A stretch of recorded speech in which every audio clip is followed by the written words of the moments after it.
Hey, so basically, I just wanted to let everybody know So that. that clip you just seen there was me when I damaged my voice 2 years ago. So I had 4 events back to back and I didn't want to cancel and let people down. So basically what I done was I took some sort of like throat chest infection, which is completely unusual for me. And by the end of that, I literally had no voice. I was whispering by the last event.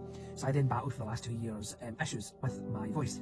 So I am at Ross Hall, private hospital clinic, or whatever you want to call it, Ross Hall Clinic, which is a private clinic hospital thing.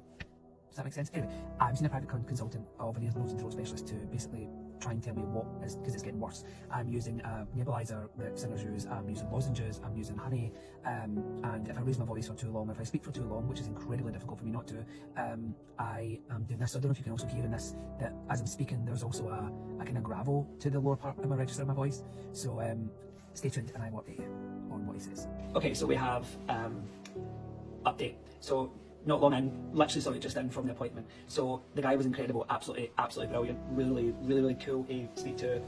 So I ended up having to get the camera down my nose to have a look at my throat, and it turns out that the blessing is I don't have any. Sorry, I'm trying to put the tap on for the cap. I don't have any nodules. I don't have any visible scarring. But he asked kind of my average, time projecting my voice, and this is, believe it or not, this is my normal speaking register. But when I'm speaking to the public, I'm always speaking like this. Hey everybody! Whereas that voice is what I call my George the Medium voice. And then, when I'm speaking on the phone, that's the register. I'm so used to projecting. And this is the lower part of my voice, but this is where my lower part of my voice is becoming damaged and sore. So he says everything is really tight when I'm projecting like that. So because I'm projecting like that, I'm sustained, and it's obviously from when I had that infection 2 years ago that I noticed the damage, he says. But yeah, I have no vocal rest. I am not resting my voice at all. The fact I don't drink and I don't smoke is absolutely incredible, but he's asked me to do the worst thing in the world, which is have 1 cup of caffeinated coffee and the rest of my coffee is to be decaf.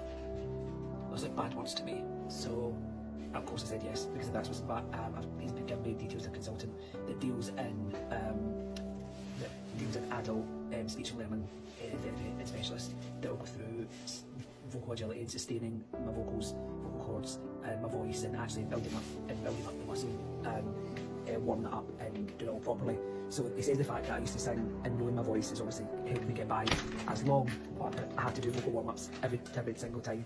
The nebulizer that I have for singers is amazing. He's like, take that as often as you wish with the saline. So I'm really glad that I went, but I'm going to have days where I have as much vocal rest as possible.